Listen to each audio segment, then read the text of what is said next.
Hello students, welcome back to my channel physics SPC SHM का एक question. Using a simple pendulum experiment G is determined by measuring its time per T.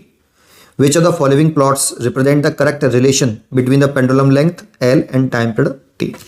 Simple pendulum का time period का formula में याद होता है T equal to 2 pi under root L upon G, क्योंकि हमें ग्राफ 1/t² और L के बीच में ग्राफ पूछा है। देखो, इसीलिए यहां से हम पहले स्क्वायरिंग कर लें both side. T square is equal to 4 pi L upon G, क्योंकि हमें 1/t² चाहिए, इसीलिए इसको उल्टा कर लें। 1/t² पूरे को उल्टा कर दें तो कितना हो जाएगा, जी अपॉन 4 पाई² और 1/l।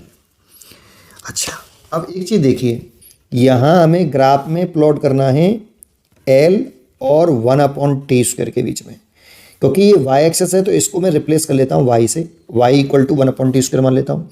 ये x एक्सेस है इसीलिए मैं x मान लेता हूँ, अच्छा लगेगा। तो इसकी जगह पर आप लिख लीजिए y और इसकी जगह पर l है ना, यहाँ पे 1/t² था, g अपॉन 4 पाई² और मल्टीप्लाइड बाई 1/x। ये तो कांस्टेंट टर्म है, तो y का x के साथ कैसा रिलेशन है, देखो इनवर्स रिलेशन है। x बढ़ाओगे तो y घटेगा। तो बस यही कंसेप्ट है, इनवर्स रिलेशन होता है तो रेक्टेंगल और हाइपरबोला ग्राफ आता है, इसीलिए ग्राफ कुछ इस तरीके से बनेगा। जैसे जैसे x बढ़ रहा है y की वैल्यू घटती जा रही है ना। तो इसलिए इसका आंसर होना चाहिए आपका second choice is correct. Easy question था, पढ़ते रहिए और खुश रहिए। एक बात देख लीजिए।